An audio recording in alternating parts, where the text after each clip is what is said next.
السلام عليكم ورحمة الله وبركاته. اللهم صل وسلم وبارك على سيدنا محمد وعلى آل سيدنا محمد. عندك قشر برتقال، اوعي ترميه، ده كنز عندك في قلب البيت. هنشوف هنعمل بيه ايه. هنعمل بيه حاجات كتيرة جدا. طبعا القشر ده انا كل ما يتبقى عندي قشر واجيب برتقال اعينه في قلب الفريزر. خلاص، ودلوقتي طلعته وهشوف هنشوف هنعمل بيه ايه. عندنا بقى حلة. بسم الله الرحمن الرحيم. الحلة بتاعتنا اهي، هنحط فيها القشر البرتقال. بسم الله الرحمن الرحيم. طبعا القشر ده مغسول كويس جدا، وهننزل عليهم بالمية المغلية. بسم الله.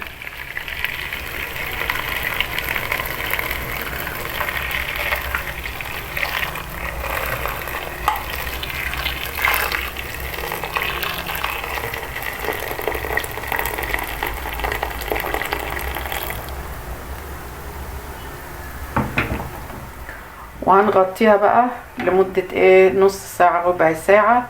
خلاص، او ممكن تعلقي عليها وتغليه. هنشوف بعد كده المرحلة اللي جاية هنعمل ايه. زي ما احنا شايفين انا حطيت المية المغلية واديتها بصراحة غلوة عشان اطلع اللون الجميل اللي احنا شايفينه ده. طبعا المية دي انا مش هرميها، انا هستغلها وهستخدمها في تنظيف. هحط عليها خل، معلقتين خل كده، وهستخدمها في تنظيف الرخامة، تنظيف البوتاجاز، تنظيف الحوض. لو في بعمل سمك، بعمل فراخ، اي حاجة هستخدمها في التنظيف. خلاص، وحطيت، نسيت اقول لكم، حطيت معلقة ملح هنا صغيرة في قلب المية. هنبدأ بقى نصفي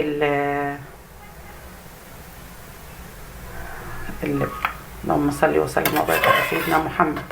هنصفي القشر البرتقال خالص من المية بتاعته.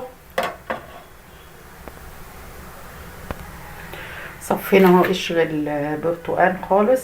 واحنا ليه بنحطه في المية المغلية؟ عشان طبعا يضيع اي مرارة فيه. وهنبدأ نصب معلقتين خل. بسم الله الرحمن الرحيم. ده بقى المية دي بقى، وهنركنها على جنب، ودي هنستخدمها كمطهر ومنظف للرخام والبوتاجاز والحواض. وهنشوف المرحلة الجاية انا هعمل ايه. انا حطيتها هنا في الكبة. قشر البرتقال حطيته في الكبة، وهبدأ اضربه كويس جدا ناعم خالص، وهنشوف بعد كده انا هعمل فيه ايه.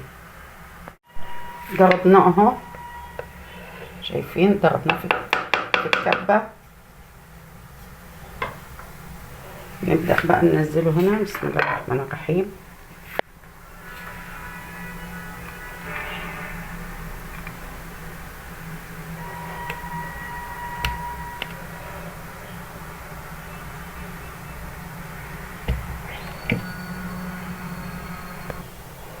اهو عملته اهو، فرغته، وبعدين هنزل عليه بكوباية السكر. بسم الله الرحمن الرحيم.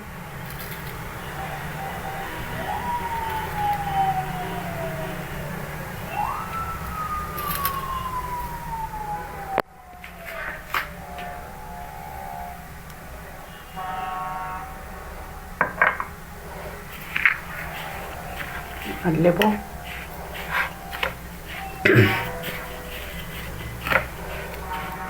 هتعملي بيه احلى مربى، سندوتشات للعيال ومفيدة وجميلة.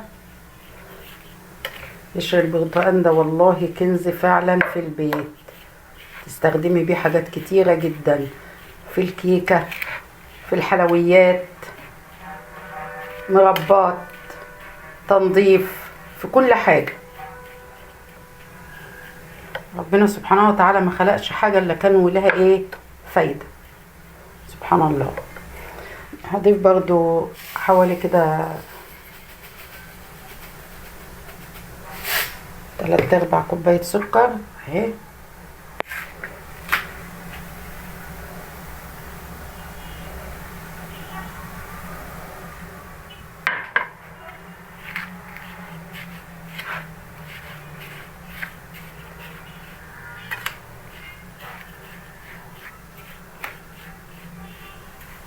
ممكن تسيبيه شوية كده لحد ما ينزل المية بتاعته والعصير بتاعه، وممكن ترفعيه على النار، على نار هادية بقى، وتنك ايه تقلبي فيه. ودي الازازة اهي حطيت فيها المية، مية البرتقال بالخل، ونستخدمها لايه؟ للتنظيف.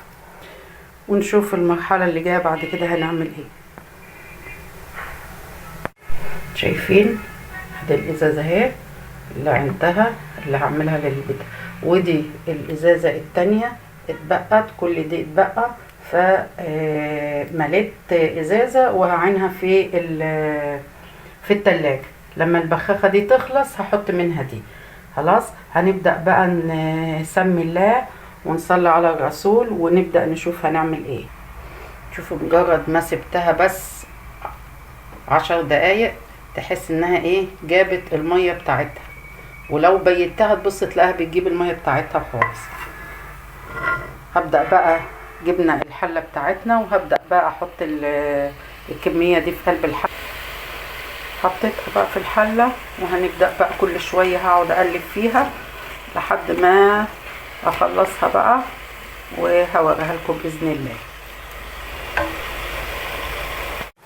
ايه رأيكم بقى؟ حطيتها اهي في علبة، عايزة تحطيها في برطمان حطيها اللي تحب. شايفين شكلها روعة، والطعم بتاعها تحفة تحفة تحفة. وهنا حجزت الطبق ده وحطيت عليه قشطة، هم عندنا بيحبوها بالقشطة، مربى بالقشطة.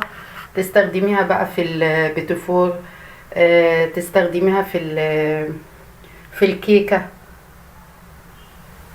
تحشي بيها الكيكات، تحشي بيها التورته، تعملي بيها سندوتشات للاولاد، والطعم روعه.